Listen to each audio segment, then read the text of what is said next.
You're listening to Small Business Talk with Jerry. Sit in on great conversations with entrepreneurs who risk everything chasing the American dream.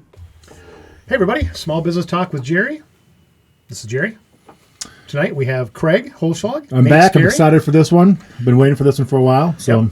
Craig wouldn't let anybody else co-host. Nope, I put this on the calendar so that I knew when Nate was coming. So. Yeah, we kind of put the hammer down. So there we go. That's right. So it's a big deal, Nate. Yeah. I mean, that's it is a big deal. I don't know that he's done this yet.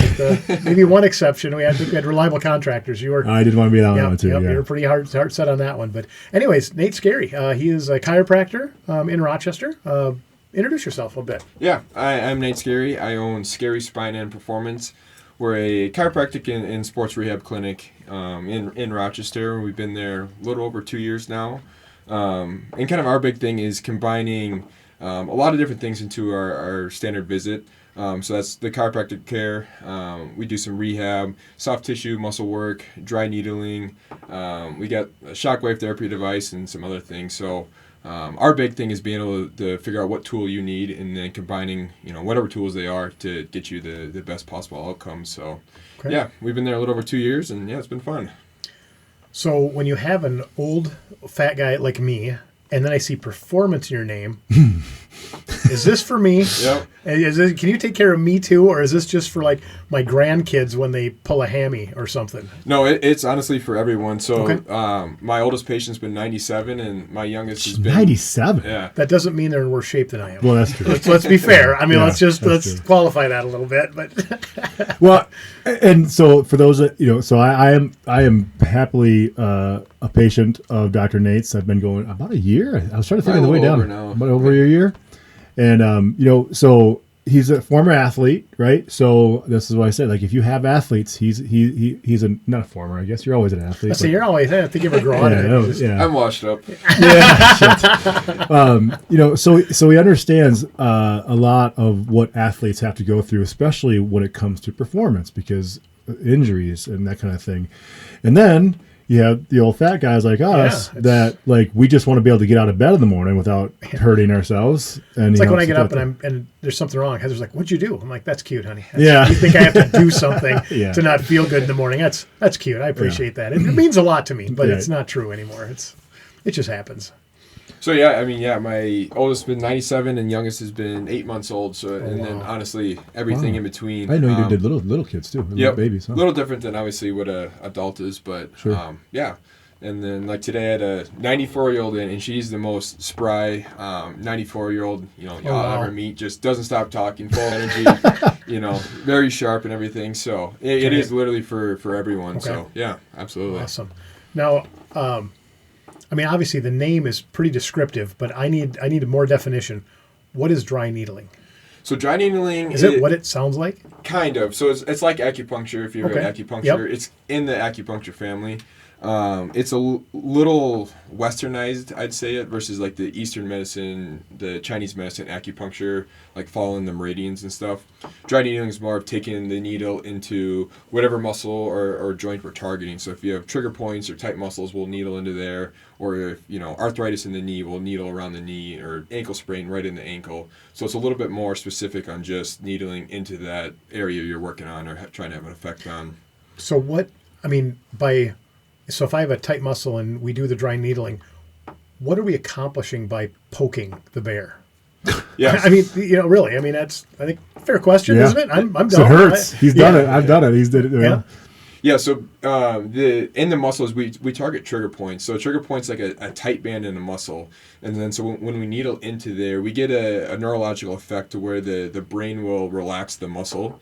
And then we also can create a little almost inflammation in the area. Physically with a needle, you can create a neurological response. Yep, absolutely. And that's the biggest thing. So when you get into the nitty gritty, so the tight muscles and trigger points are held in the brain. So the nervous system's holding tension there. So then we go in with a needle to help loosen that area. If we can't do it with our hands, or we need a little more stimulus, it's a little more invasive, obviously, than just using my hand or my elbow or something like that. And it's safe. Yeah. Obviously you do it. We wouldn't. Right? Yeah. The only way it's really not safe is if you get into the lungs, like you poke through there. So you just got to be careful around the... How long are these needles? Wait a minute. So my smallest is, they're 1/2 inch. I guess the smallest that Okay. mine come in, and then you can get up to 6 inches if you really Well, wanted if to. you're going to find a get lung in crazy this with body, it. you're going to need all of that. I'll tell you that. All 6 inches. Yeah, you're going to need all You 6 inches. You need bigger needles. I never thought I'd say that out loud. I got to be honest. So yeah, I mean, it's as long as you know what you're doing, Yeah. it's safe, absolutely. So yeah. Awesome. Yeah, that's a.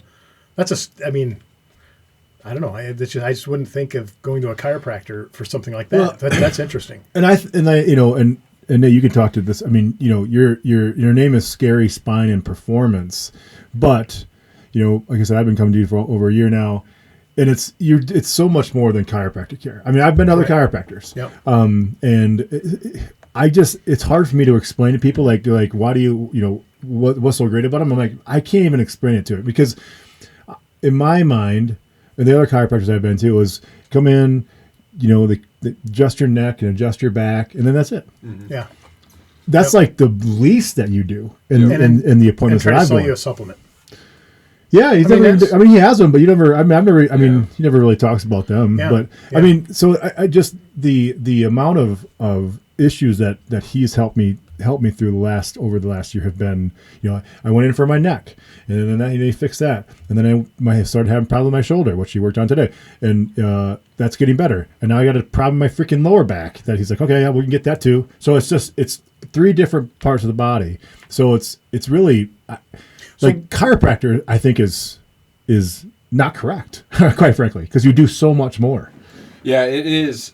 I guess it would be correct in that we hope that so my mentor's, his whole mission is kind of advancing the profession, and that's kind of the hope, is that we call it the modern day chiropractor. We can do a lot more than just deliver an adjustment, Sure. which is a powerful tool, but not everyone just needs that, or not. Some people don't even need that. We need some other type of modalities. So how do you market that? How do you market? I mean, does marketing or naming or qualifying as a chiropractor, is that bringing out enough clients to then spread out to the other things by itself, or are you marketing to more of the other things also? Yeah, yes and no. So like obviously if someone looking up for a chiropractor online and they just happen to come by me, and then we get into all this other stuff, and then like, oh, I didn't know you could treat my knee and my ankle, or all that type of things.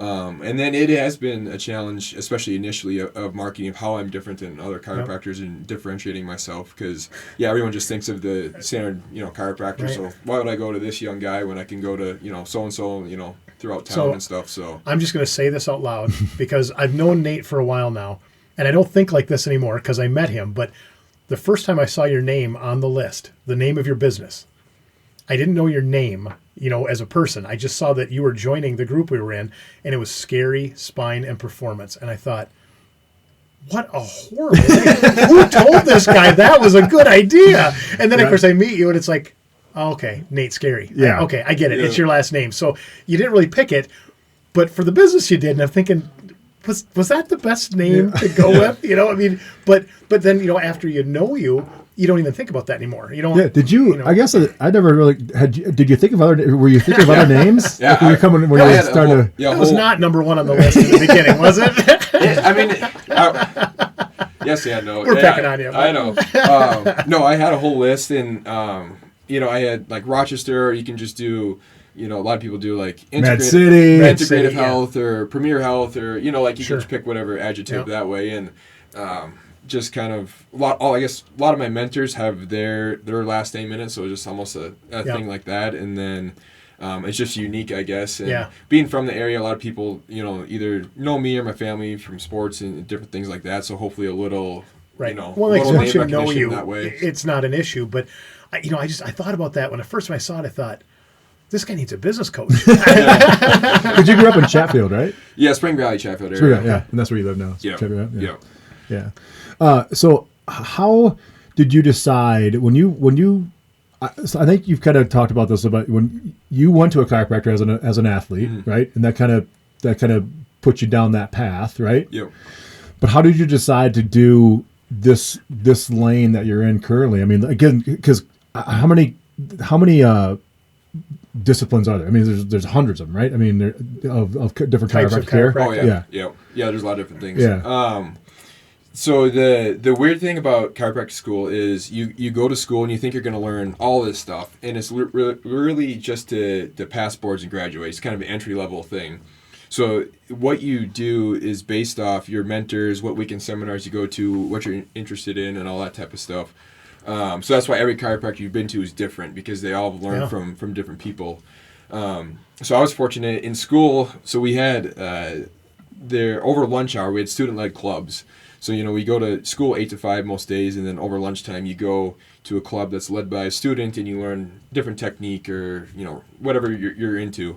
So I found a really good club, and then started going to that, and then there's an organization that's overreaching the student-led club. So then there's docs around the country that do seminars for what that club's about.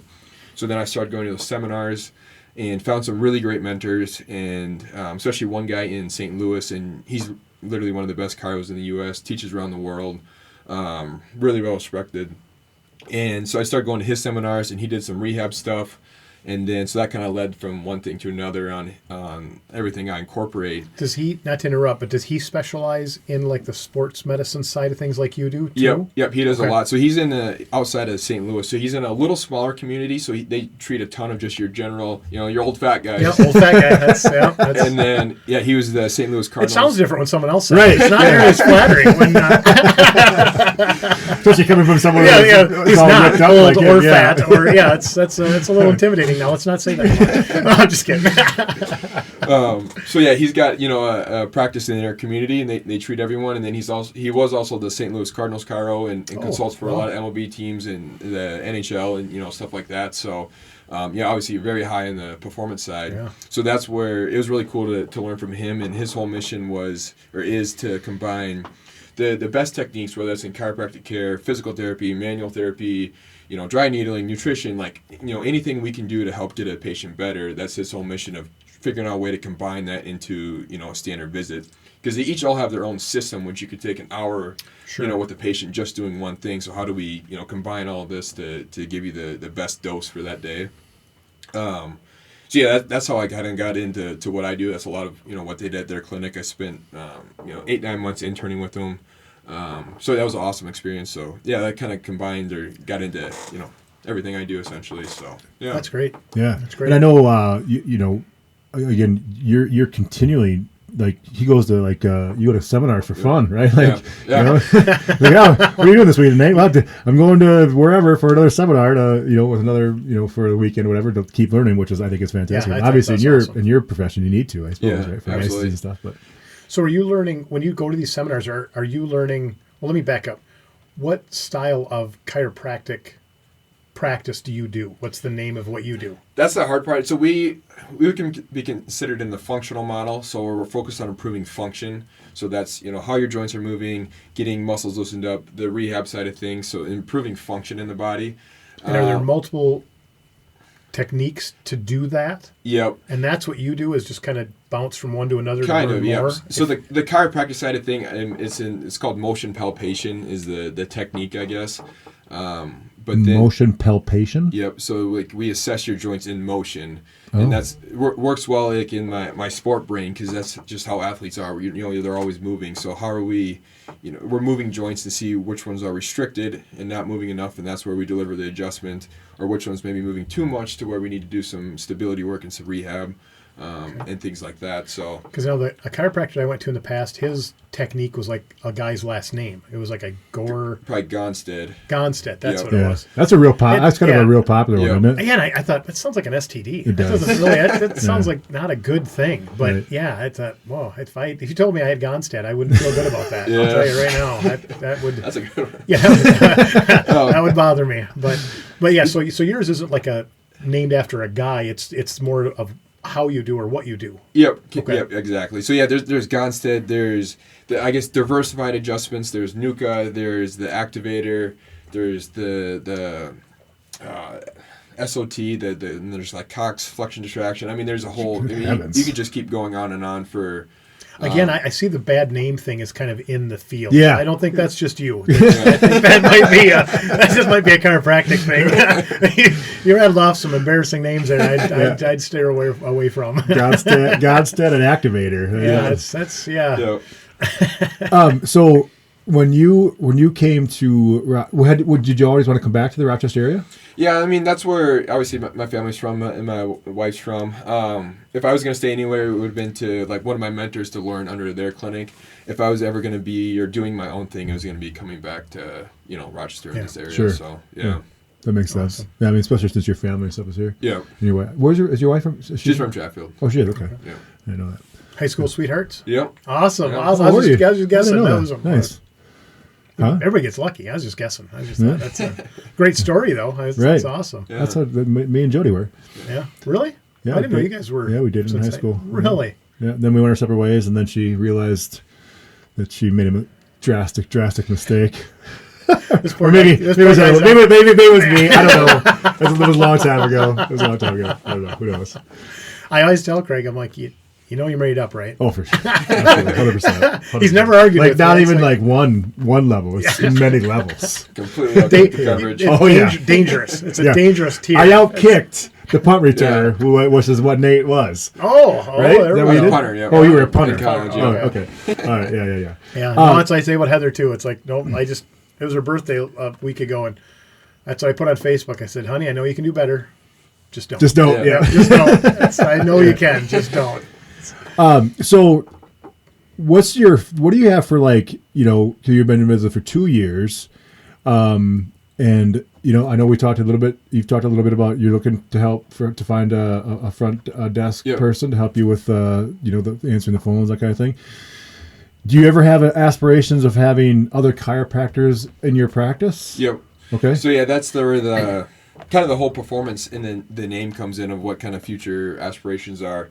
So yeah, I'd like to grow to have more, more providers, and obviously you start with a chiro and kind of see where that goes. Go into massage. Potentially, yeah. If you Okay. got room for it, have a massage therapist, and it'd be cool to have one where you could really train in the sports side of things. If you get someone young that you can send to seminars, so that way you're all cohesive on what you're doing.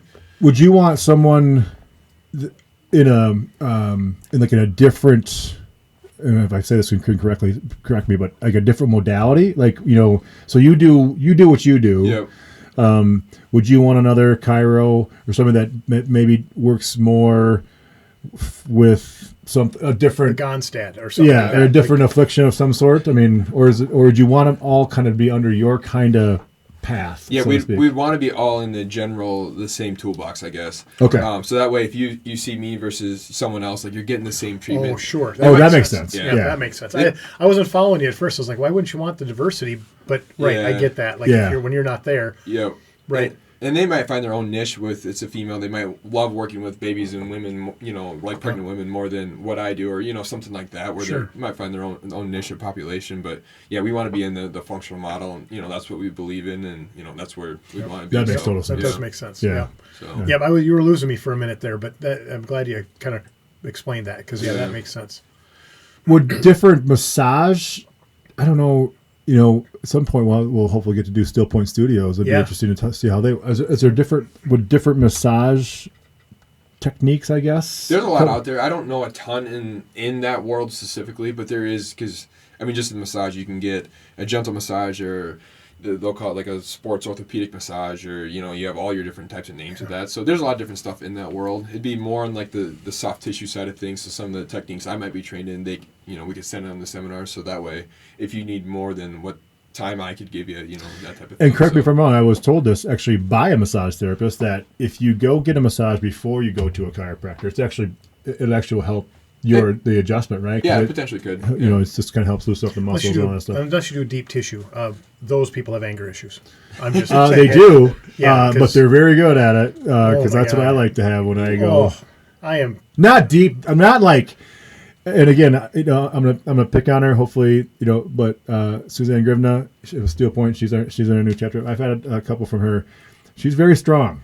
So and she said she could go a little harder on the muscles and stuff like that. And I'm like, no, you're good. You're good at that's hard enough. When the tears flow, just back off another step. We'll be fine. It's like, oh my, yeah. She's very good. But I know it would make sense like if you saw a massage therapist or if you had a massage therapist in your office. Hey, listen, we're going to send you into massage therapy room for 15 minutes just to help me be able to adjust whatever I'm going to work on. Yeah. You know, would that be something that would happen? Something like that, or and some people too, like what we're doing in the office. You know, it can be a lot of rehab and a lot of work, and sometimes not everyone wants that or needs that, and sometimes they might just need an hour to themselves to relax. You know, you get a busy mom who just needs decompress for an hour. Like you obviously have that type of thing. So there's a lot of different avenues there. Yeah, back to the whole. I love my kids. I don't always like them. But I love them.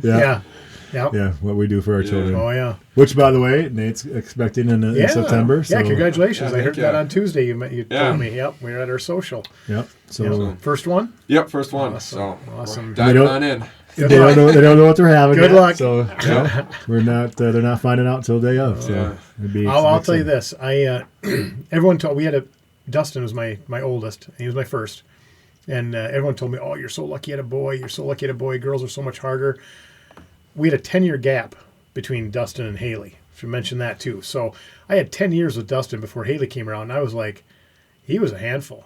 And it turns out he wasn't a handful. I was just a bad dad. I mean, I thought it was all him. Then we had Haley, and I was like, oh, sweet Jesus. If we'd have had you first, you'd have been my last. And I told my girl that side. I love her to death. I mean, we get along. She's in her 20s now, so that's the old part of the old fat guy, is when your youngest is in their 20s. Right. 25. And it's like, but yeah, I just like, they were not wrong. Girls are so no girls for me, so I couldn't speak to that. Oh, no. I've heard the same thing. Well, I'm right. I'm gonna tell you that right now. Oh my God. Yeah. So go ahead. Sorry. No. Well, I was just say I just as far as growth of the business, you've been in for 2 years. I think you said that that you've exceeded where you thought you'd be at this point, which is great, which is fantastic. So I mean, where do you see yourself? I mean, have you run out the 3, the 1, 3, 5, 10 year plans and all that? I haven't done fully of just dialing out per year because so many things can change. So many outside influences too. For sure. Yeah. And it changes. I mean, right? I mean, you could lay out the best of best plans, right? And then it's not going to work. That's just the way it is. I'll tell you, this is something matter of fact, I had this conversation with Jeremiah Priggy not that long ago. He was asking me why I didn't have a business plan for one of our ventures. I said, because I didn't borrow any money. Yeah. And he's like, but what? I'm like, business plans are for banks. Yeah. And you can argue with me till the cows come home. I don't care. I don't want to hear it. It's business plans are for banks. They want to know where you're going. Now, you can't go into business and have no idea where you're headed, obviously. So I'm not saying that you just willy-nilly go spend money and buy a desk and get some, get a website. That's not what I'm saying. But what I'm saying is when you lay out this detailed, structured business plan, it's for investors because they're the ones that want to know that you have a plan and somehow they feel safe with that 8-page business plan. When the reality of it is that business plan is going to limit you because you have a roadmap. It's like going the old days of MapQuest. If it just gave you one choice, that's what your business plan does for you. Yeah. When you have a map in front of you, I can get from my house to Rochester, 12 different ways, and that's what happens in business. I mean, how many things? You've only been in 2 years. You were in business longer than 2 years, and you've been working, for other folks more than that. How many things did you walk into thinking, "Oh yeah, this is how it's going to go," and it doesn't. Yeah. And you have to be able to adapt. And I would say you have to have an experience along the way. Yeah, absolutely. That's like the front desk for me. Like I figured I'd hire that right away, but then just with technology and like online scheduling, like texting my office number, like different things you can do that I've needed that I've been able to get by without it. So different things like that. And a body is expensive. Yeah, exactly. And it's the biggest headache you're going to have in your business. That's interesting. So you thought right away you would need one, huh? Yeah, I did, and because obviously like answering phones and just doing some of the minuscule tasks, and I'm getting to that point where like Nate's in there. Scary chiropractic. Exactly.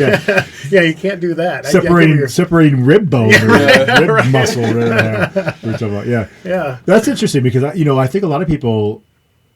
That's an interesting mindset because I think a lot of people think I can do it all myself. Right. I can run my business myself because I know the best way. Even though you've never ran a business before, it's super hard. You'd be way better off with you answering the phone than a receptionist. You know the business. Yeah. But that takes away from you doing the business. You're the chiropractor. I mean, you're not the manager. You're the hands-on. You're the guy that's in there doing the work. So when, like I said, you can't be giving me an adjustment and then walk out in the middle of it going, hey, hang on a second, the phone's ringing. That's not professional. Yeah, especially when the stuff that he has, because again, I'm just speaking from experience. He puts me in these positions that make me feel like I'm a toddler. My arms shake. I can't hold myself up, and he's holding me. It's crazy, but I mean, it's working. I think it's working. Yeah. So, but yeah, so you said you wanted to, but you said you taught your online scheduling, which those of you listening out there, his online scheduling or his scheduling procedure in general is awesome. I love it. I absolutely love it. I get a text reminder because I'm an idiot. I don't put stuff on my calendar. And if I need to reschedule, I go right to his website, and it's amazing. So that's awesome. So I'm glad that you have that. That would have been handy because when I used to go to a chiropractor, I mean, I am the guy that I would be at work, and I would look at my phone a half hour before I had to leave for my appointment, going, okay, I got an appointment in a half hour, and then about 45 minutes later, I'm getting off the phone. I'm like, and you're just flying out. I think you sent out 3 or 2. It can be customized to what you select. Like, 17. Yeah, that'd be fine. I get a lot because I'm like, but you get busy. The phone rings, customers walk in, whatever, and all of a sudden, like I said, 45 minutes ago, I knew I had an appointment in 30 minutes, and I had no intention of being late or not being there, and all of a sudden, it's just like, oh my god, So what would you?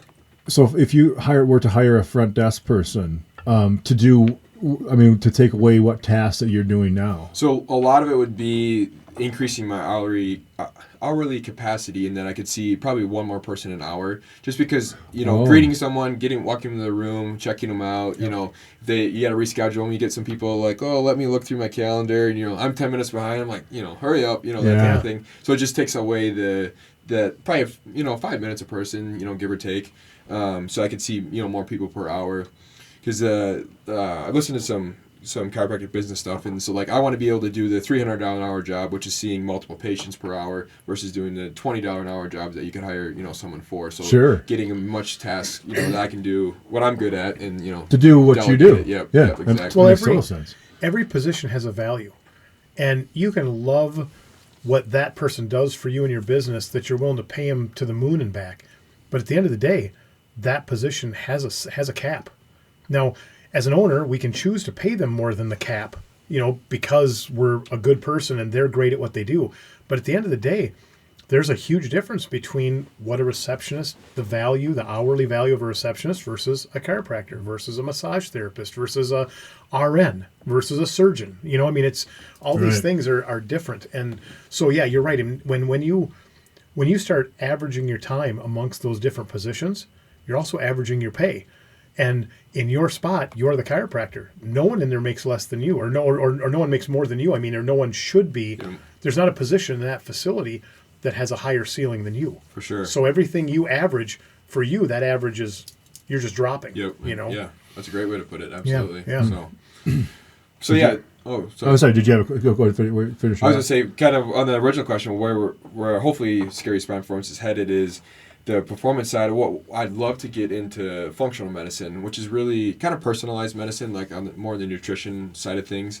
There's so much power in there, and so many people need help with that.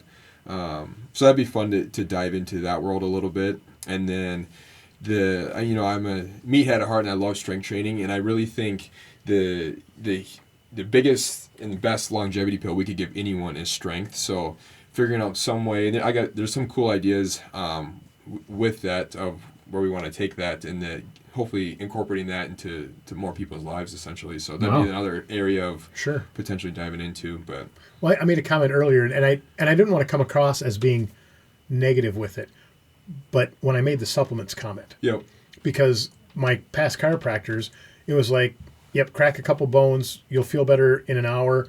You should really take the supplement, and you should spend money on this. And they just literally, every time I was there, it was all laid out in the exam room, or where we were doing the adjustments and things. And I didn't believe in them. So start there. And that's me. That wasn't his fault. That was me. Now I've been losing weight. I'm down a fair amount of weight. And with what I eat, I really have started to, I don't understand as well as you do. I guarantee that. But I do understand more now that with what I'm eating to lose the weight I'm losing, I am not getting the nutrients I need. Yeah. So now supplements have become a big part of what I do. And that is... We have a believer! Well, I am completely 180'd on the supplements. But now for me, when I was fatter, I ate terrible. The supplements weren't going to do much for me. I'm still going to probably stick to that idea that with what I was doing, I wasn't exercising, I was eating terrible.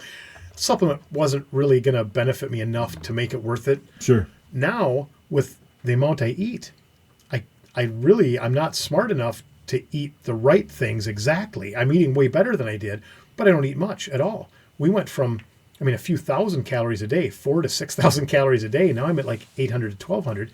I'm going to miss things I need. Yeah. So now all of a sudden and supplements, that's a scary market. It's not regulated. Not that I trust the FDA a lot in the first place. I'm not just going to throw that out there. I'm not exactly a conspiracy theorist, but I'm not a conspiracy theorist either, I guess. But so how do you know what to take? I need somebody like you to go, this is what I believe in, but no, I'm going to come at you with some questions going, okay, I know this guy pays you to sell this. Why should I take this one? I'm assuming you have answers for those questions. And that's a great, segue in thought there, because a lot of supplements are, we just throw a bunch at you, or you just go buy a bunch at Walmart or whatever. They're not great quality. What are you doing for yourself? Yeah, exactly. Yeah, you're spending money. So, there's really, especially in Minnesota, there's probably 4 supplements like I would recommend everyone to take. And then outside of that... Oh, you can't do that to me. You got to say what they are. Yeah. You can't just move on. I'm like, am I taking any of them? So, number 1 is vitamin D. Okay, boom, taking it. We do not get enough. Vitamin D is so powerful, or so important for us, and we don't get enough sun, especially in Minnesota. And it does so many things in our body. It almost acts as a hormone. So, and most people are deficient in it that you test for. So that's number 1. Number 2 would probably be a good multivitamin just to cover the bases of, anything we're missing in the diet. Like a Centrum Silver? Not that I know anyone that takes that for old men, but... I take it, but then I heard a guy on the internets, because everything on there is true. That that particular brand is actually not great, but great for you. Yeah, I'm not too sure on that one. I can't comment on. Yeah, I'm not asking. I'm just right. There's this it's like, well, wait a minute, it's a multivitamin, and they spend billions of dollars on TV ads that tell me to take it. Yeah. Well, to be fair, it's the Sam's Club equivalent, so that's got to be fine. Right. Vitamin D, multivitamin, and then magnesium is actually really important for us as well. Oh, I didn't take that. Yeah, it's used on over 300. I think it's over 300 bodily processes. So your body uses it for basically everything, and we don't get enough in our diet. Do I have 300 bodily processes? That seems a little ambitious for me. You might. I wouldn't question you, but I'm just saying. The rest of us, few of those processes are not working. Yeah, you haven't known me that long. Does that come in like a pill? Or usually, you can get pill or powder. Yeah. Magnesium glycinate is probably the number 1. Their citrate is pretty good, and then threonate's really good for brain health. There's a bunch of forms of magnesium, so if you get lower quality supplements, they might not have the right one for you. Okay. And our soil quality is not great. We don't eat a ton of just nutrient-rich, whole foods that get the magnesium. So a lot of people don't, just can get enough of that. Can help with sleep, anxiety, like all that type of stuff. A lot of people obviously struggle with. And then the 4th one would be a good omega-3 supplements, like a fish oil, krill oil.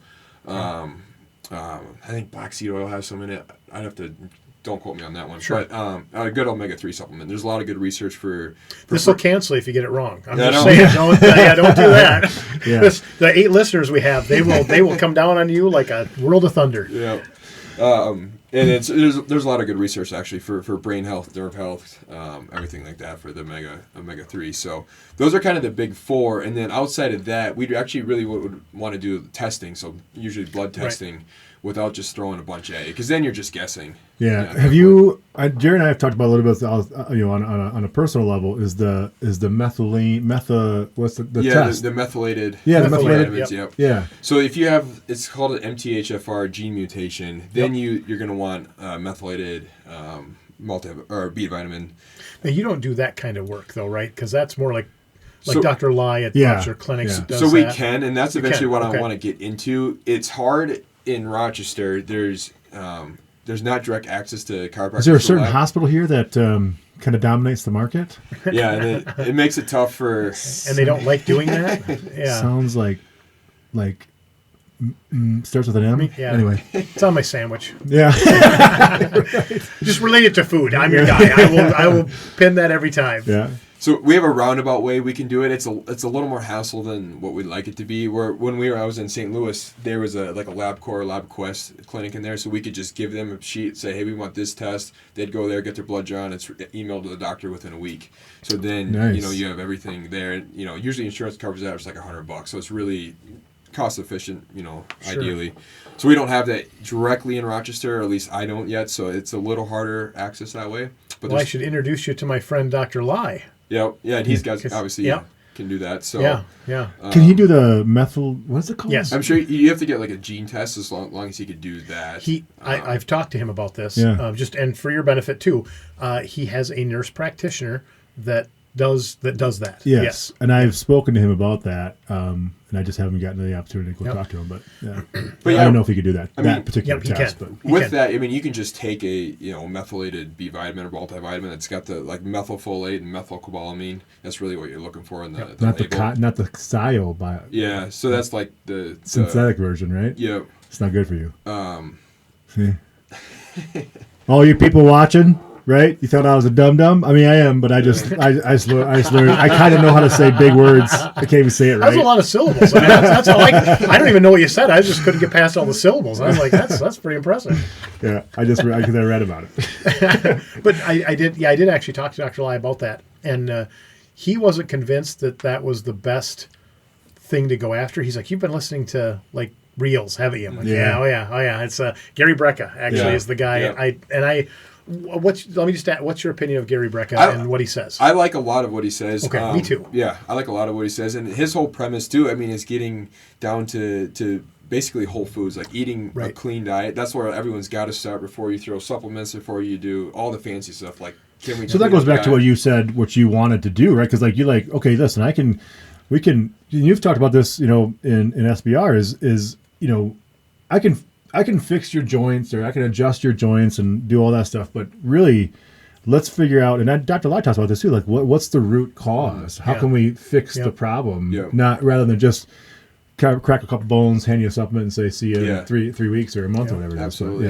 So, So because there is a lot in our world of patients, I see that I know their pain is just from their diet, and I'm trying to cover it up and mask it, but it's never going to fully fix itself unless we can get the inflammation out of their body, like that type of thing. So it's a huge Band-Aid on a bullet hole. I mean, it just doesn't. Yeah. I mean, if anyone could do anything for their health, it's just eating clean, whole foods, and getting rid of the processed stuff. It's going to clean up so much stuff for people. Processed food is real bad. So just let's get personal for a second. Yeah.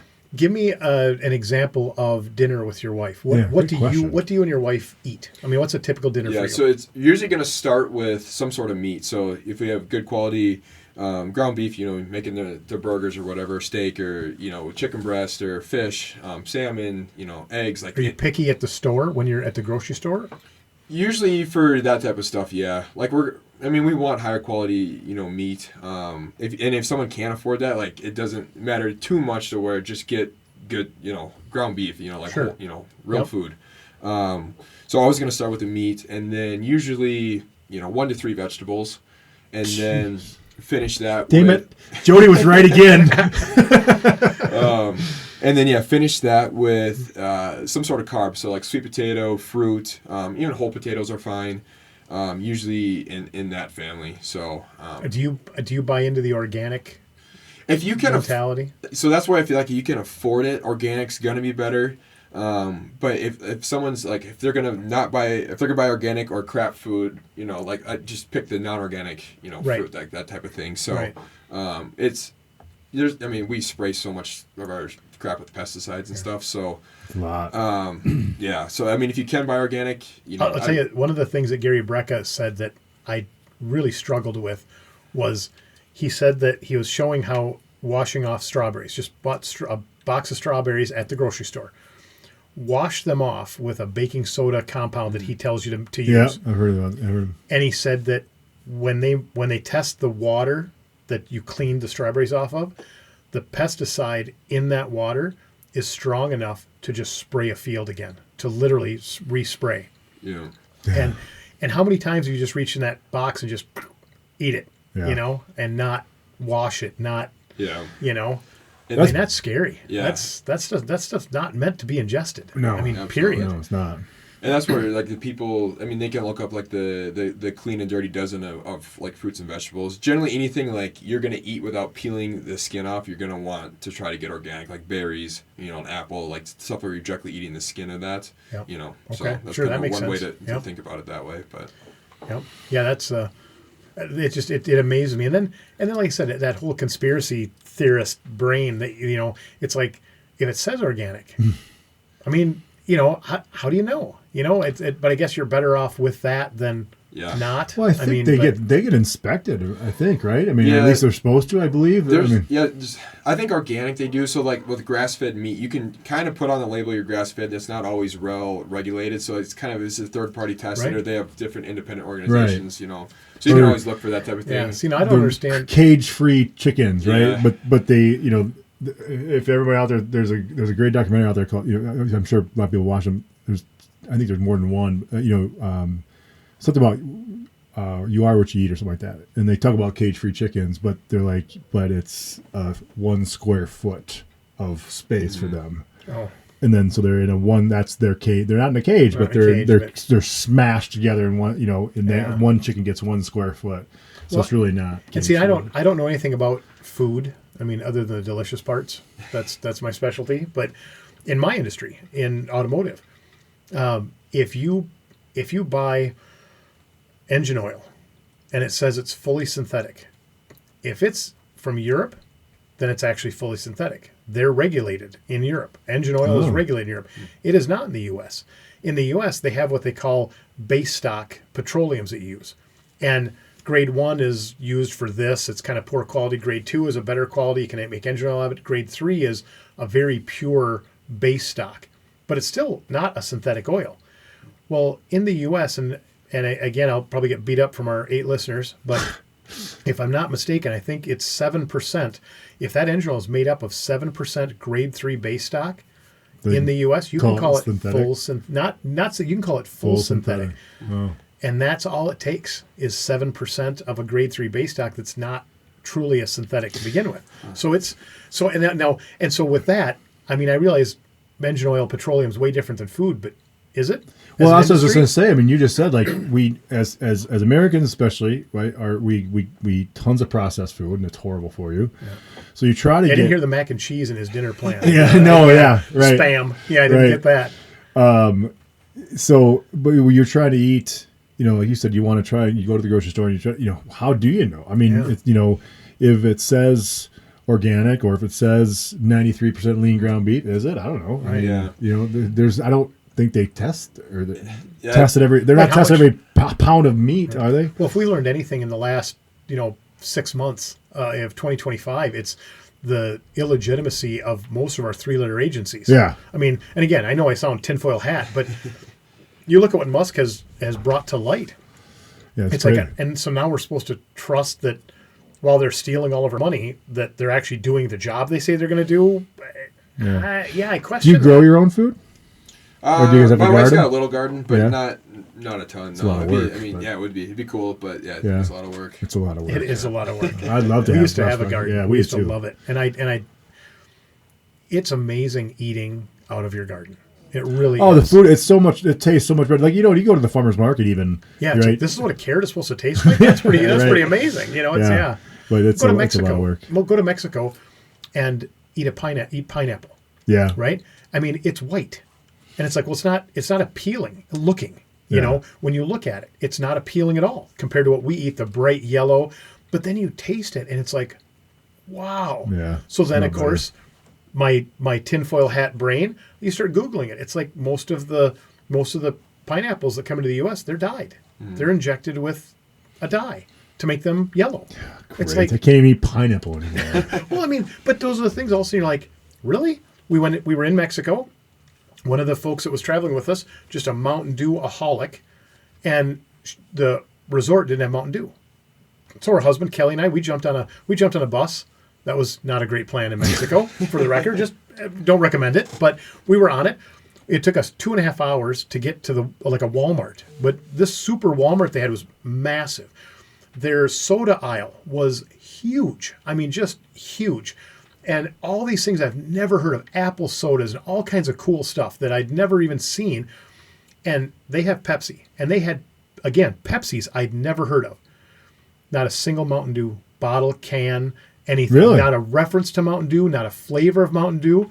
So I told Kelly, I said, he goes, I see that look in your eye. I see it. You're going to relate this to politics or something. I'm like, there's something wrong with Mountain Dew. I said, Mexico is like a third world country. I mean, let's be honest. Yeah. Most of Mexico is not awesome when you compare to what we live in. I Google it, and bromated vegetable oil. Have you ever heard of that? Bromated vegetable oil. Okay. When you look at Mountain Dew, how it's cloudy, but it never. You let a Mountain Dew sit in 80-degree weather, put it in the fridge. It's always cloudy from top to bottom, right? When you put citrus and all the pop and the sugar together, it should separate. After it sits there for a while, it should be two parts. It never does. The bromated vegetable oil is what makes Mountain Dew cloudy, but it also doesn't allow it to separate. And most countries in the world, it's not allowed to be in your food. But in the U.S., we have it. So you go to Mexico, you can buy any kind of Pepsi you want, apple Pepsi. It was delicious. I mean, I'll tell you, it was really good. But you can't buy Mountain Dew and they don't. I mean, they promote their drug dealers, but they won't sell Mountain Dew. What does that tell you? I mean, seriously. Yeah. So bromated vegetable oil. That's what's in Mountain Dew, and it's not allowed. It's like aspartame in the diet sodas and the gums. That's illegal in most countries. You can't put that in food. No. But yeah. But when you promote like previous CEOs of like Monsanto who were making millions of dollars a year into making $300,000 or $400,000 a year, but now all of a sudden they're running the FDA. Yeah. I mean, again, it's reality. But that's why I was curious what you guys eat. Back on topic. We like to veer off, but. Yeah, I mean, really, if anyone, it's back to whole food. So does it come directly from the ground or an animal is kind of how you like to think of it. So. Okay, so I've got another question. I'm just going to keep beating you up with dumb questions. But when I'm going to call you a health nut, which is a good thing. I mean that as a compliment, because I am not. I'm trying to be a little bit now. But so like at home, that's one thing. Because you're going home at night. You've been to the grocery store, your fridge, your kitchen, the wife. You were all there. What about at work? Because you don't live in Rochester, right? Correct, yep. So you don't drive home for lunch. No. So how do you eat well when you're at work all day in Rochester? So usually I bring my own lunch. So you see it at the office. Yeah. But I mean, like, do you ever go out? Yeah, absolutely. And like that's where you can do things to make it healthier. That's why you're not going to live forever, is because you go out once in a while. Yeah, that's it. That's we found his Achilles heel. But I mean, you can do a lot of things to make it healthier. Like like I love burgers, so I'll get a burger at a restaurant, but I won't get the bun. So like that type of thing. Usually you get fries. If they're actually cooked in tallow, like then we can have a discussion. Sure. Have you ever had? I mean, that's kind of a new thing, right? The whole. Well, it used to be everywhere years ago. They were cooked in tallow? Yeah. Oh, yeah. Even McDonald's was cooked in tallow years ago. I didn't know that. Yeah. RFK, he has some amazing thoughts on that. I think it was Burger King, right? They just one of the big fast food places just switched. Excuse me. I know Steak and Shake switched, which they're not big around here, but I know they switched almost immediately after the election and JFK RFK got put in place. Yeah. And then I mean, so you can clean it up a lot of different ways. And then, sometimes if you get a cheat meal, like, you get a cheat meal, that type of thing, you just don't let it spiral into out of control or, stuff like that. So you can still have a good night out, have a pizza, but, as long as the rest of the week's dialed in, like, you're going to be in a good spot. So, I mean, yeah. Do you count your calories? No. Eat real food, you don't need to. What? No, we need to expand on that. Tell me this. This is... I mean, seriously. Especially protein. Most people don't get enough protein. And meat's really... How much do you eat a day? A lot. I don't know. I mean, I'd probably get close to my body weight grams a day. I would, if I had to guess. I track my calories. That's why, because I try to up my protein. But so most people don't get enough protein. So if you eat protein, it's more satiating, which means you're going to feel fuller longer, and you're going to feel fuller quicker, like when you're eating. So if you eat protein and you have vegetables and fruit, and you're not getting a ton of other, you're not snacking a ton throughout the day. You're not getting a bunch of processed stuff. Like most people will lose weight if they need to lose weight without even counting calories or even thinking about it. Yeah. Wow. I just realized I am not most people. That's what I got from that. That's what I got out of that comment. I am definitely not most people because I can look at a cheeseburger and gain a pound. That's but if you're just eating the burger, not the bun, right. like that, then there's right. a difference, that type of thing. But I mean, in some cases, you might need. Then it's just meat. Yep. That's not a burger. That's what it kind of is. I call it a burger. It's kind of not. It's not when you're a fat guy that likes cheeseburgers. It's got to be the package. But I mean, for the last, I haven't had a cheeseburger in 8 or 9 months, and I could eat a cheeseburger at all 3 meals, breakfast included. I love burgers, but I do a lot of cheeseburgers now that they're pseudo cheeseburgers because there's no bun. Yeah. But I put all the fixings on. I throw the lettuce and the pickles and the cheese and I'll even throw a little mayo on, which isn't great for you, but and I love ketchup. I mean, I could eat ketchup on ketchup. Yeah. But so I got to have a little bit of that. But we do buy like the organic or not organic, Simply. That's Heinz Simply. We went to that, and I really can't tell the difference. I am a ketchup snob. If I go to someone's house and there's Hunt's, it's like tough times. You need a loan. I mean, whatever. I make it hire your wife to do something around the office. I help out where I can. It's like you could have called me. I could. Jody, take the Hunt's out of the cupboard, please. I am like a serious ketchup snob. But then the Heinz Simply.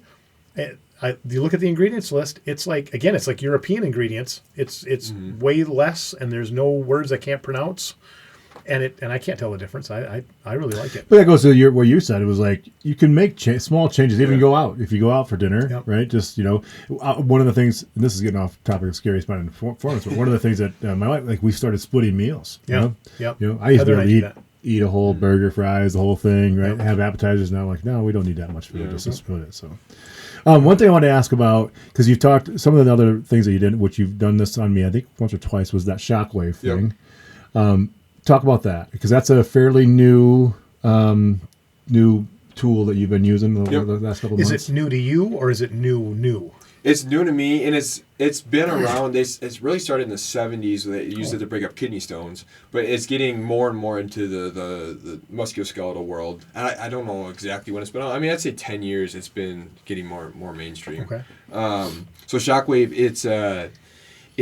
it's basically a tool, and we shoot sound waves into the area. So it is like an ultrasound. It's a really powerful ultrasound. Okay. It's either 100 times or 1,000 times more powerful than ultrasound. I forget the figure. Sure. So basically we're shooting sound waves in the area, and it's really good at breaking up any scar tissue, adhesions, calcifications, and it promotes a healing response. So for any of the chronic and nagging injuries, so like plantar fasciitis, or if there's a Achilles tendon problem, tennis elbow, knee arthritis, like anything that's really chronic and nagging, it can really work wonders for it and speed things up for us. And you get a huge healing response. So it's almost like taking a little jackhammer to the area, breaking things up, and the body brings some blood flow to the area. It can actually activate stem cells in the area. If you're doing around cartilage, we can get some cartilage repair. Around bone, it can actually speed up some fracture healing. So there's a lot of cool things with the technology of it. When you made the comment earlier that it was used in the 70s, like for kidney stones and that, didn't you have to be? And maybe this is just an ignorant question, but didn't you have to be like submerged back then during that? I mean, wasn't it like you were in a tank or like a bathtub to do that? It might have been. I have no idea. That would actually go well with the technology of shooting sound waves. Well, that's what I'm not. But you don't have to do anything. Like you're not in a. No, we just put a little ultrasound gel on, and we're just right on. Okay. So if you're on your elbow, it's like a big pen almost. Sure, just like when you're in the hospital or ER or something, they're looking at things. Yep. Okay. Absolutely. Yep. Okay.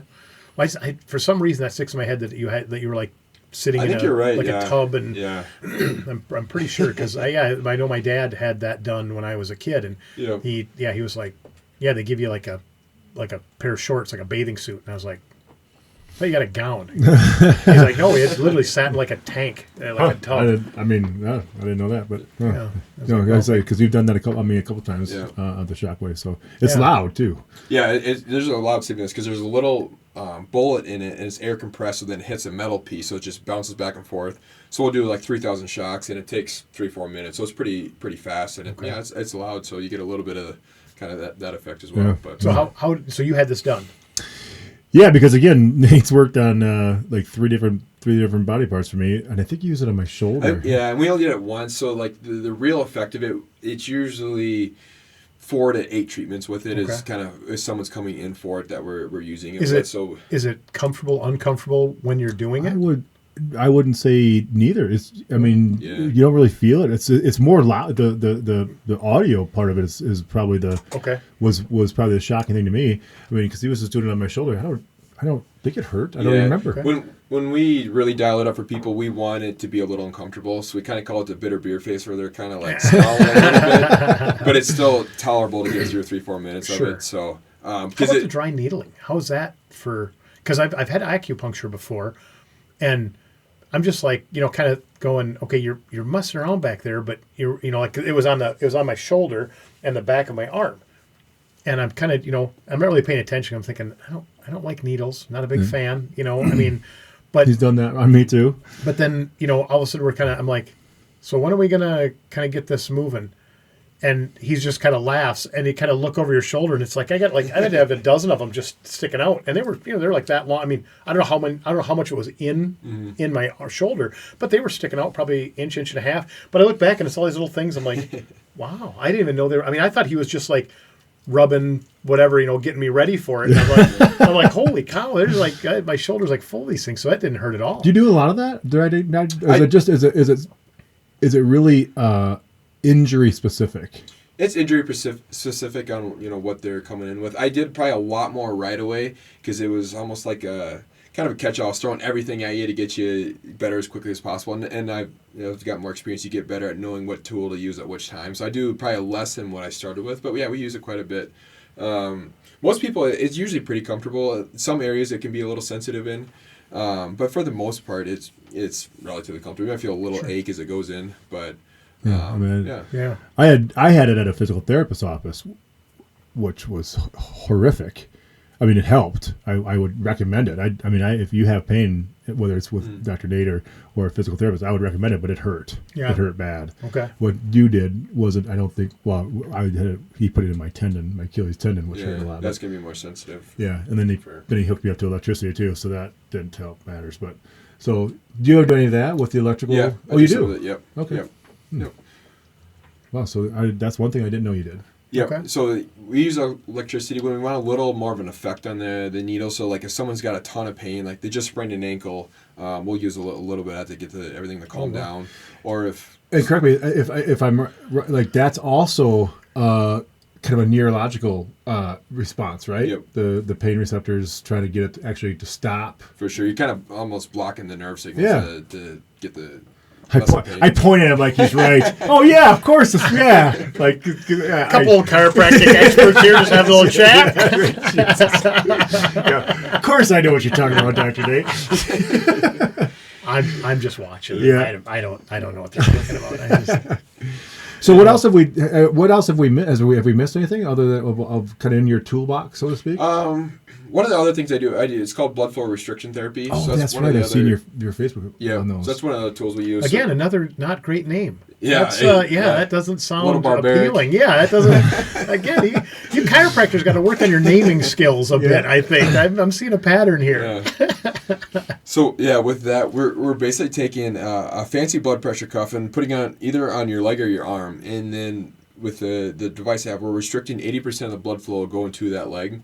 So then we're almost tricking the body into thinking that we're in the weight room getting a massive workout in, but we're doing body weight exercises or really light stuff. So we get the same stimulus that we just loaded you up on the squat bar, but we're doing body weight squats. So we can get some muscle recovery, we can build muscle faster, we can build muscle strength without having to worry about flaring you up. So like someone who's just had knee surgery or who's got knee arthritis, like we can't really exercise in the way we want to, but we can start to get that stimulus without having to worry about flaring them up. Why does the lack of blood flow help that? What's the science behind that? It gets into so there's two different types of muscle fibers. So we have our slow twitch and our fast twitch. So our fast twitch are the muscle fibers that we see in like bodybuilders that are big and are athletes and stuff, and those are the muscles you target when you lift weights. We're activating the type 2 fibers, and you really need to be able to lift heavy to get into that, and they don't run on oxygen. So then the type 1 fibers, which is our slow twitch, which you use when we walk, when we long distance run, throughout the day. When we cut the blood flow off, all of a sudden our body's turning off the type 1 fibers, activating the type 2. So then we're just automatically activating the muscles that build strength, or the muscle fibers that build strength. And that's the goal if you're trying to do some rehab on somebody, is just to build the stability, strength around. And folks, I think you should pay attention to the fact that what a nice guy Nate is, besides a good chiropractor. I mean, he says we like we're the same. I mean, that's awfully polite. True. That's awfully polite, Nate. I just thought I want to tell you that's not going unnoticed. I do this, not we. Jerry and I do not do blood flow restriction. No. If I do, it's because I've just sat too long. Yeah, I mean that's it. Yeah, but no, my leg's going numb. I should probably do something. That's So it does not go unnoticed or appreciated. I just want you to know that's awfully. No, I as I've gotten to know you, I do believe Nate's a really good guy. I mean, that's a big part of being in small business too, because at the end of the day, this podcast isn't about chiropractors. It's not about what you do. It's really more about how you do it, and we love to help promote you a bit. Obviously we want to know what you do, especially with you. When you say you're a chiropractor, in the beginning, I was like, well, he's a chiropractor. I mean, that's great. You're a chiropractor, but you listen to all the things on this list, that none of that sounds like chiropractic to me. But it all sounds valuable, and I love the fact that a dummy like me can ask the question of what's the science behind that? Why does that work? And you don't flinch. I mean, you're not intimidated at all. You just explain it. Yeah. And I mean, and you have to know it really well to just explain it like that, and you make it make sense to me. I'm impressed. And that speaks to your commitment to your continuing education, right? You talk about absolutely. I make fun of you going on your weekends, spending your weekends at seminars, but let's be honest, you don't remember that from college. I mean, you don't. Well, you don't remember all that from college. You literally know that you've put in the effort. Yeah, right. He's working on his craft. So that's awesome. Because if you went to college and then went and did this, you wouldn't have all those answers like that. You don't remember all that. I mean, I'm sorry. At least I don't. I mean, you've got to continue that education and stay with it. So one of my favorite questions, and this again has nothing with chiropractic. This is a question I love to ask in this podcast. And in 2 years, maybe you haven't gotten there yet, but is there anything? We always talk about how in small business every day is a new problem, right? And it's frustrating, and there's a lot of negatives to being an entrepreneur, in that sense. But is there any decision that you made early on that you just thought was? I mean, Craig's heard this question. I ask everybody because it's my favorite topic. A decision you made early on that you were like, this is it. This is what's going to set me apart. This is my success. This is going to be my golden goose. And now you can look back at it going, what was I thinking? I mean, have you had that yet? Because you're going to get one. If you don't have one, you're gonna have one. But that's a good question. I mean, it's my favorite. Yeah, that's a tough one because I can look at it like on the treatment side of things. Like, there's definitely things like I did early on that I'm like, what was I doing with that guy? Like, why did I pick this? Like treatment, for them, like that type of thing. It was the wrong tool. Yep. Absolutely. Okay. I mean, there's always going to be that as you progress. Absolutely. And learn. Well, but you're a better chiropractor now than you were in the beginning. Yep. And you're going to be a better chiropractor 5 years from now. Yeah, it's just absolutely. Yeah, absolutely. But I'm talking more like business decisions, because that's learning your craft, and that doesn't happen overnight either. Yep. That's a tough one. I don't know if I've had one yet per se. I mean early on, so when I was looking to lease a space, that was a long process of trying to find my office space, and there was one I was dead set on. We were getting the paperwork ready to go through, and now I'm looking at like the overhead and everything that would have went into that building. I'm like, thank God, like what was I thinking? Yeah, that's the story. That's exactly what we're looking for. Because so happy that fell through, because that would have been really tough early on. Did it fall through out of your control? Yep. Okay, yep. So it was divine intervention. Yep. I mean, really, that's a perfect example of what we're talking about, because it's like, you want something so bad, and now you look back at it going, Thank God I didn't get that. Yeah. So no, that's exactly what I'm talking about. That's yeah.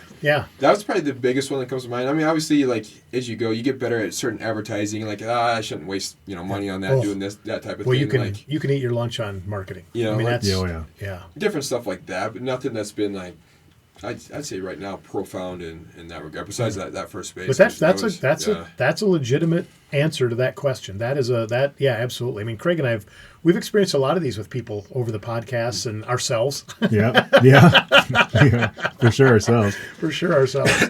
No, that's one of my favorite questions because it's more about.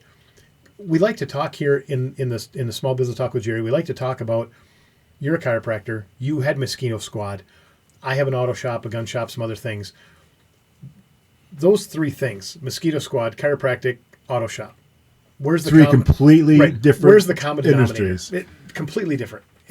But yet we can all sit here, and if we don't want to talk about bloodletting and all the things, whatever terrible, bloodletting. I don't know, whatever other terrible name you can come up with. But if we cut out the chiropractic, we don't talk about mosquitoes, we don't talk about cars. The three of us just want to sit here and talk business. We could do that till midnight. And I think the biggest thing too is what we've learned, over doing the podcast, and what we've talked about in our SBR front office meetings is everybody has the same problem, but they look at it a different way and they think it's a different problem. Yep.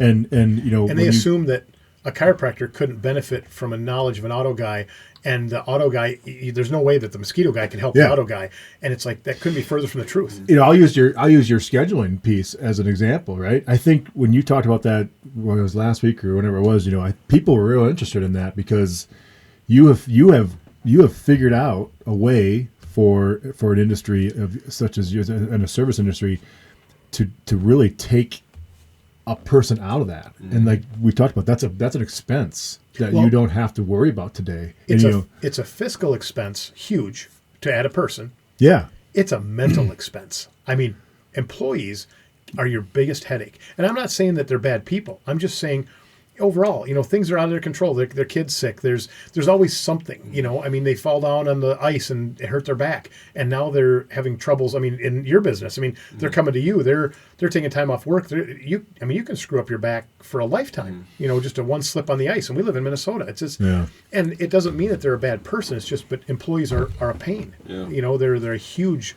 hindrance on the business. But if you want to scale your business, you have to have more employees. And so the fact that you can accomplish one of those lesser per hour tasks that you don't have to do with AI or with a website or whatever it is. I mean, that's a big, AI is a big turning point. I should have probably even said that out loud because I don't want to talk about that all night, but that's another thing, that comes up. But yeah, the three of us, we could just sit here and talk business all night. And that's what I like to, what have you learned, or pick one thing that now as a small business owner, not a chiropractor, but a small business owner. What do you know now that you didn't know when you started this? That you're glad you understand now that maybe you wish somebody would have told you. Ooh, that's a good question. Thank you. I've done this before. Number one thing is always going to come back to relationships. So people are going to do business with who they like and versus what that type of thing. Like, they don't care we don't care how much you know until they know how much you care. Like, right. That saying there. I love that. Your mentors would tell you that, but then when you get into it, I'd be at a chamber event or networking and be like, oh, I do this technique, and you're like, I don't care. You know what I mean? Like, I don't care what you do. So can you fix my problem? Yeah, exactly. My back hurts. What can you do about that? That's so that's a very interesting take because you, like you said, most people are, I think, come into a business saying, I'm going to be different, but why and how? And in the chiropractic world, I think you do care about your patients. I mean, you've talked about it. I speak from experience as a patient of Dr. Nate. So I go in there and I feel like he's doing what I want him to do and get me so I don't hurt. I don't have big issues. Well, I don't think I do. You haven't told me. We'll talk off air. I mean, it's telling something, Craig. But so I mean, like, you know, to your point, You're in like, great shape for a 67-year-old. Thank you. Thank you. To your point, like I mean, you know, you came into the business. I'm guessing, like, listen, I'm a chiropractor. I help people, but then it was like, is your dad a chiropractor? No. Is he a small business owner? No. So that's, I mean, because that's two different things. Yeah. Completely for sure. different things. And so you don't come by the entrepreneurship. Honestly, I mean, not not by experience. Honestly, probably a bad word for that, but you know what I mean. Yeah. You know, you get where I'm going. I think a lot of people, like Craig and I here, host, co-host kind of thing. A real common question is, you know, what sets you apart from your competition? Come on. I mean, you know, you can say you've got, you know, whatever, the techniques, you know, use that. But again, to most of the listeners, I don't know the difference between one versus another. Now, you did give us some really good explanations in the beginning, which again, you made sense to me on a topic I have no real interest in. You know, not that I wouldn't come to a chiropractor, but I don't want to. If I come to a chiropractor, it's like a plumber. If I'm going to hire a plumber, I want you to do your job. I don't want you to teach me how to do your job. I want you to do your job. So when I feel bad, I'm glad you're there. It's just like a police officer. I'm absolutely 100% glad and proud and appreciative that they have that job, because I don't want it. Right. That doesn't mean I don't respect them. And same thing here. You know, I don't want to learn how to be a chiropractor, but how to get the word out and get that rapport and trust when if you give us the information you have, most of us don't care. And I don't mean that to be rude. I just mean it's true. Yeah. If I come to you with a sore shoulder, I want you to do whatever you do. Pick your tools and then make this not sore. Yeah. And if you tell me you can do it in one visit or 16, I don't really care about that either.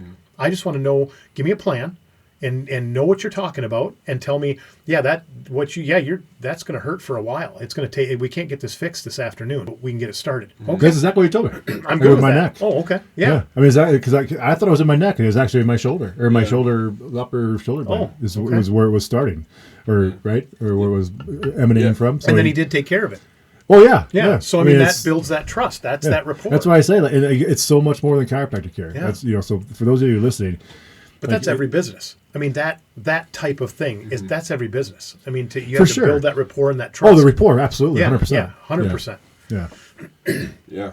Yeah. No, that's exciting. I mean, to just see that correlation again from one business to another, because at the end of the day, you want me to come to you. The plumber wants me to hire him. The mosquito guy wants me to hire him, and it's three completely separate things. But I'm not. I'm the same guy, and I don't give two shits about mosquitoes, plumbing, or chiropractic. But I need all three. Or I want all three. So I'm going to hire all three. And again, I'm going to ask you questions like, what's the science behind that? And the answer you give me, in all honesty, is more about your ability to answer the question. Do you know what you're talking about? Yeah, right. Make me confident. Confidence with right. Build confidence. Make me feel confident. Have you felt that grow in the last 2 years? I imagine, right? I mean, Yeah. from your first opening patient, right? To Absolutely. Who, you know, to How what was you your are presentation in the beginning? How like when you were presenting to a client, did you have that swagger that you have now? That confidence? Or Not as much. It was probably more faking it, just so because that's the hardest part in our world is. So people are always coming with different expectations. I mean, it's the same in any business, but like some people want to come in and they think they should be fixed in one visit, you know, and it's conveying to them because obviously there's money involved. People are taking care of their health, so they've had experiences, good or bad. They have an expectation that this guy took advantage of me, or this guy was awesome. So I want you to not take advantage of me and be awesome. And And then, and that's the hardest part of my job is communicating what I'm finding to them and getting a plan that makes sense for everyone. Because, you know, some people might not be able to do it financially, or they, you know, there's all sorts of different life factors that go into it. So that's, you know. Well, you get the Karens of the world too that, you know, they're going to tell, that I can't do that. I just can't do that. I just can't. You know, I was that way with weight loss for 50 years. Yeah. It's like, well, you know, if you do this, like, I understand how to diet. I get that if I eat this much and I'm fat, if I eat half of that, I will lose weight. I just don't want to do it. And when I decide I want to do it because I'm having a bad day and I'm frustrated, I make it 3 days and I'm like, this is miserable. I love cheeseburgers and Twinkies. This is, is it bad for you? Sure, it's bad for you, but I love it. Right. And I'm going to just, you have those people that they're not going to come because they're too busy. Well, you're bad at time management. Okay, fair enough. You just say what it is, but you have to, you've got a very good demeanor about you. And again, I didn't know you 2 years ago when you started. That's why I was just curious, how were you able to build the confidence with clients? I mean, if I had asked you these questions 2 years ago, I'm assuming your answers maybe wouldn't have been different answers, but it would have come across different. I think less. Wouldn't you think? I think it would have been.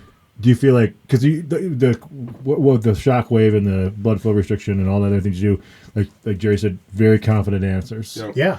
And it's not that you. And I believed everything you said. I don't know if you made it all up on the spot. It was all lies. I don't know if you know what you're talking about, but you got me. I mean, I'm convinced. 2 years ago, you probably knew it. Yeah. But your presentation. Yeah. Could you convey that? Is much better today. I imagine confidence. it was 2 years absolutely. ago. Yeah. And then just with. And how's that affected your business? Maybe that's the best. Yeah, and it's question obviously business has kept growing, and I'd have to go. I'm sure if I look at my. Your like the patient visit average, and did the case get to where it needed to do to did you fix the person basically? Right, did you fix them? I'm a lot more successful now than I was 2 years ago, and I'm sure that'll obviously hopefully keep increasing. Yeah, because you just get more experience in your hands too. So now if I feel someone's neck, like I felt this before, and it's taken this many visits, so like you just know that's where the confidence comes from too. Sure. Just with you're not experience. guessing at 10 visits or 3 visits and you're not just hoping that they come back a little bit better the next visit, so they keep coming to see you. Like that type of thing. Yeah. They're you're bought into what you're doing, and they can tell that, so they'll they're along with the the plan and everything. Yeah, so that's awesome, and that's really the stuff we want to touch on here. Is hearing those stories. The success stories. I mean, we all have failures, and I think sometimes your failures can turn into your biggest successes. But I think so. Yeah, sometimes. I mean, you can't be a victim all the time. Even when you are, I mean, sometimes you can't help but be the victim, but you don't have to act like it. It's how you react to it. Yeah. Right. And I was gonna say when you were talking about the business side of thing, of like just talking business, that's what I love about the SBR and the networking groups, because I learned so much from when you guys present on different things, because you give little tidbits or little insights of customer service or communication, like little things like that, and I'm like, I didn't think about it that way. Or perspective is a huge thing in business to talk about, because we're always trying. I mean, even as a chiropractor, you don't think of yourself as a salesman, but we're all selling our service, our product, our whatever. Whatever. Everybody is in some way, shape, or form. Yeah. Right. If you're selling something, whether it's your service or a product, you still have to sell it. Yeah. And at the end of the day, the perspective is, like, in your mind, of course, why wouldn't you come to a chiropractor, right? I mean, absolutely. Right. Well, but why wouldn't you? I mean, you need this. We're all out there. We're working. We're putting in too many hours, or we're lifting too much, or we're not doing it right. The joke at work always is, we got something heavy. It's like, oh, stop.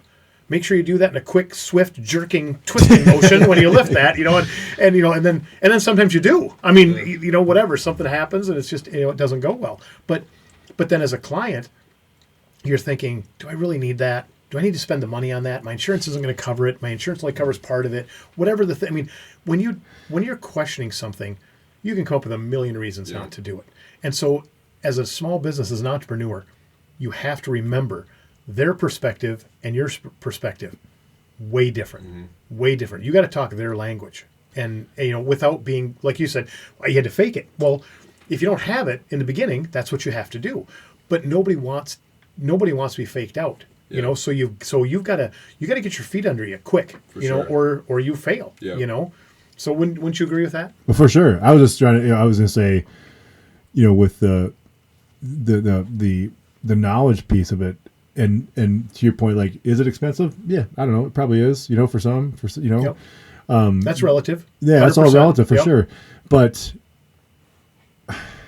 it's hard for me to not justify going to see you. Yeah. Because I've gotten results, and that's to me is the biggest thing. Like I've gone to other chiropractors, and I don't feel like I got it.